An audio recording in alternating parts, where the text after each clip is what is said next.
여러분 안녕하십니까? 1월 14일 목요일 KBS 아메리카 뉴스입니다. 추방유예 확대를 지지하는 이민단체들의 행동이 새해 들어 다시 재개됐습니다. 대법원까지 올라간 오바마 행정명령의 빠른 판결을 촉구하고 나섰는데 대선의 향방이 정해지기 전에 판가름 나야 한다는 위기감도 있습니다. 김주원 기자가 보도합니다. LA 다운타운 연방법원 앞 이민개혁 지지자들이 새해 들어 다시 모였습니다. 지난 11월 대법원으로 올라간 이민개혁 관련 행정명령 소송에 조속한 판결을 촉구했습니다. So we ask that there be no extensions, that there be no delays. We want a decision now, and they deserve a decision now.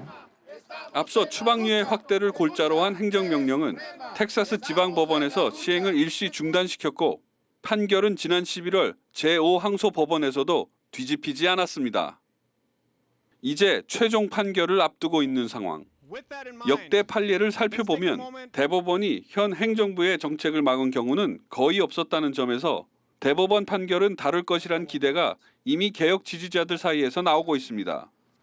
문제는 판결 시기입니다. 올해는 대선이 있는 해. 자칫 판결이 늦어질 경우 대선 흐름에 영향을 줄 수도 반대로 받을 수도 있다는 지적입니다. 민주당이 집권할 경우 차기 행정부에 부담을 줄 수도, 공화당이 집권하면 아예 행정명령 자체가 철회될 수 있다는 위기감도 있습니다. 따라서 예비선거가 열리는 6월 안에는 반드시 판결이 나와야 한다는 게 이민개혁 지지자들의 입장입니다. The Supreme Court must act now to postpone a resolution of this legal controversy for another long year until well after President Barack Obama is no longer in office is totally unwarranted. 이민 단체들은 지난 11월 대선을 꼭 1년 앞둔 시점을 기해 시간 싸움에 돌입했습니다. 추방유예 확대가 대선 이전에 최대한 빠른 기간에 시행될 수 있도록 새해부터 전방위 로비와 활동에 나서고 있습니다. KBS 뉴스 김주원입니다. 미 전역의 로또 광풍을 불러왔던 파워볼 당첨자가 어제 나왔습니다. 캘리포니아를 비롯해 세 곳에서 판매된 것으로 확인됐는데 판매업소까지 화제가 되고 있습니다. 첫 번째 당첨자는 LA 인근 치노힐스에서 나왔습니다. 해당 티켓을 판매한 편의점에는 수많은 시민들이 몰려와 기념 촬영을 하고 복권을 샀습니다. 당첨 티켓 판매업소는 무려 $100만 보너스를 받게 되면서 티켓을 판매한 직원과 편의점 업주까지 화제 인물이 됐습니다. We don't know who sold that ticket. But when you find out who sold the ticket, does that employee get a special bonus? It should, but I think other employees did equal work too.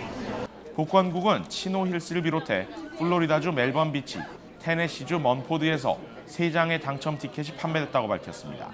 아직 당첨자가 누구인지는 확인되지 않았는데 3명일 경우 당첨금을 나눠도 각각 $5억 2,800만 받게 됩니다. 오늘 제트블루 항공사의 중앙 데이터 센터에서 정전이 발생해 예약 웹사이트가 다운되면서 미 전역의 제트블루 항공편 운항 지연과 결항이 속출했습니다. 현재 전력은 복구됐지만 오전에만 36편의 항공편이 지연되고 4편의 운항이 취소됐습니다. 제트블루사의 데이터 센터를 관리하는 버라이즌 측은 이번 사고가 사이버 테러와는 관련 없다고 밝혔습니다. LA에서 올 시즌 첫 독감 사망자가 발생했습니다. LA 카운티 보건국은 사우스 LA의 40대 남성과 LA 북서쪽에 사는 90대 할머니가 독감으로 인해 숨졌다고 밝혔습니다. 그러나 두 환자 모두 독감 이외의 다른 만성질환을 앓고 있었던 것으로 확인됐습니다. 보건국은 현재 유행성 독감의 조짐은 없지만 겨울철 인플루엔자 감염이 늘어나는 만큼 예방접종을 받을 것을 당부하고 있습니다. 제88회 아카데미 시상식 후보가 공식 발표된 가운데 더 레버넌트가 가장 많은 12개 부문 후보의 이름을 올렸습니다. 뒤를 이어 매드맥스, 분노의 도로가 작품상과 감독상 등 10개 부문 후보에 올랐고 마셔는 7개 부문 후보로 뒤를 이었습니다. 그 밖에 소프라노 조수미가 부른 영화 유스의 주제곡 심플송도 OST 부문 후보에 올랐습니다. 한편 이번 시상식에 출품작으로 선정됐던 한국 영화는 최종 후보에 오르지 못했습니다. 제88회 아카데미 시상식은 오는 2월 28일 열립니다. 겨울에는 아무래도 야외 활동을 삼가게 되고 움츠러들게 마련이죠.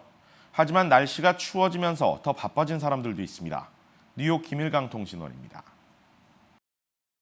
본격적인 겨울 추위가 시작되면서 뉴욕 일원에 있는 포도 농장도 바빠졌습니다. 추운 겨울에 제조하는 아이스 와인 제조를 위한 포도 수확이 본격적으로 시작됐기 때문입니다. When we press the frozen grapes, we get this incredibly intense, complex juice, but only a small amount. 독일에서 처음 제조된 아이스 와인. 포도밭에서 수확 처리되어도 따지 않고 겨울철까지 기다립니다. 당분이 농축된 포도를 자연 동결이 된 상태로 이용합니다. 화씨 25도 이하에서 동결된 포도는 물만 얼고 당분은 얼지 않아 와인의 당도가 훨씬 높다고 합니다. We have a range of flavors when we press the ice wine. It's going to be very complex. We have raisiny, honey, plummy flavors and good crisp acidity. 겨울한철 제조하여 1년간 판매를 하는 미국과 캐나다 아이스 와인은 비싼 독일산 아이스 와인에 비해 가격 대비 품질이 뛰어나다는 게 업계의 주장입니다. 지금까지 뉴욕이었습니다. 한인사회 소식입니다. 위안부 역사 교과 과정을 포함한 가주교육부 개정안을 지지하는 한인사회 캠페인이 시작됩니다. LA 한인회와 가주한미포럼 등 한인단체들은 위안부 역사교육 가주연대를 결성하고 이메일과 온라인 청원 서명운동을 벌인다고 밝혔습니다. 결국은 여성 인권의 문제고 전시 여성에 대한 성폭행을 우리가 막아야 한다라는 그런 인식을 퍼지게 할 수 있는 그런 계기가 되는 것이고, 앞서 캘리포니아 교육부는 지난해 12월 위안부 역사를 공립고등학교 10학년 교과 과정에 포함시키는 개정안을 마련한 바 있는데 1월과 2월 의견 수렴 기간을 거쳐 오는 5월 최종 확정할 예정입니다.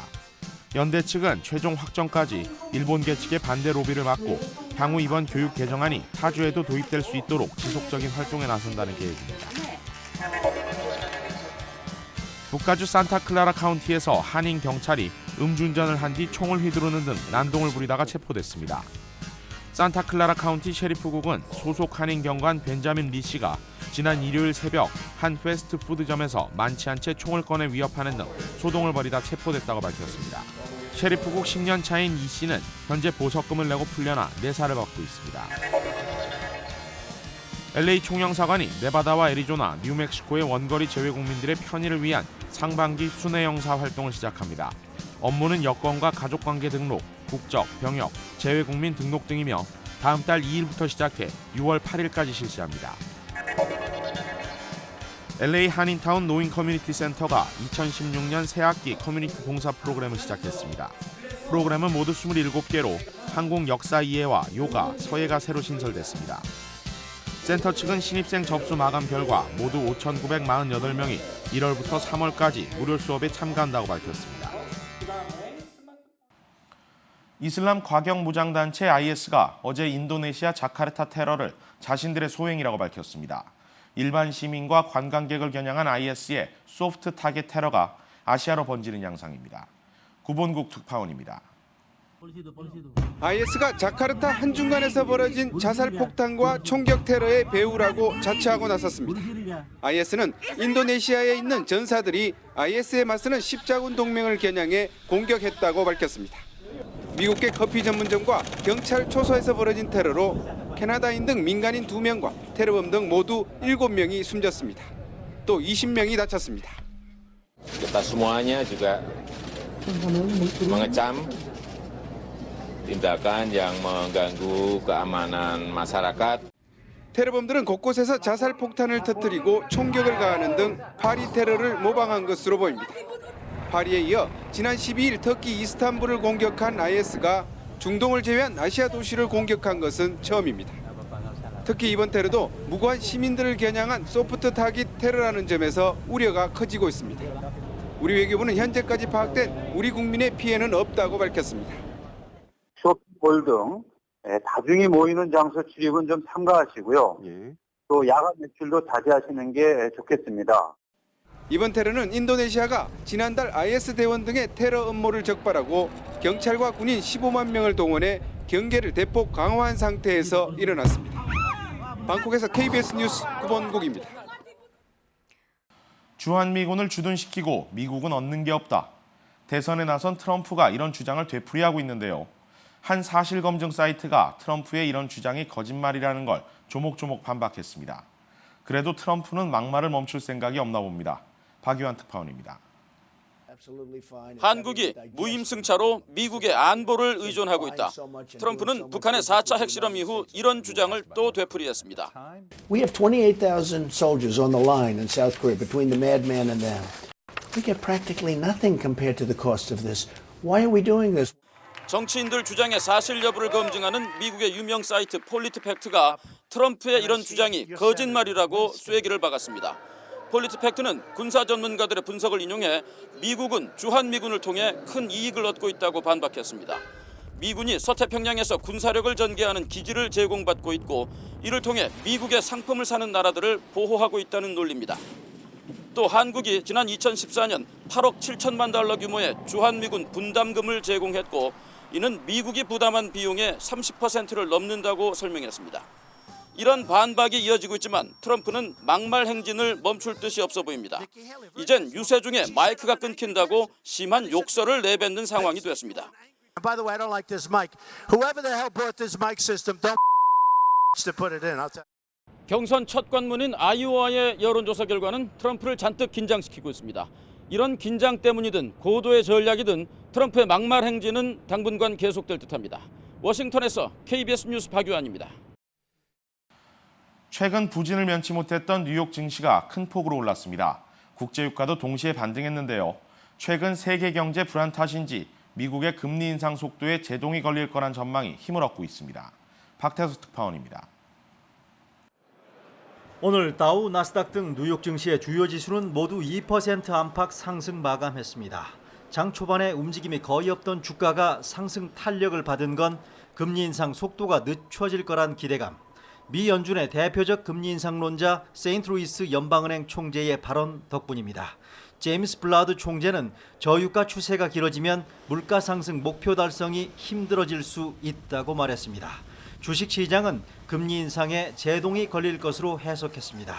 현재 저유가가 국면 전환을 기대하기 힘들기 때문입니다. Impossible to call the bottom of this particular market when we're talking about oil. Oil has few friends, and it's difficult to see the oil price recovering again strongly anytime soon. 앞서 전날엔 보스턴, 시카고 연방은행 총재와 라가르드 IMF 총재도 금리 인상 속도 조절을 주문했습니다.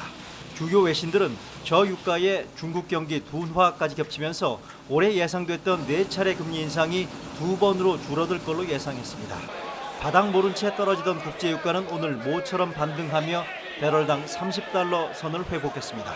유럽 증시는 프랑스 정부가 르노 자동차를 압수수색했다는 소식이 악재로 작용하면서 동반 하락했습니다. 뉴욕에서 KBS 뉴스 박태조입니다. 뉴욕 증시는 오늘 국제유가 상승에 따른 에너지 관련주 반등에 힘입어 전날 낙폭을 만회하는 데 성공했습니다. 달러 대 원화의 환율은 어제보다 6원 40전 떨어진 1207원 60전입니다.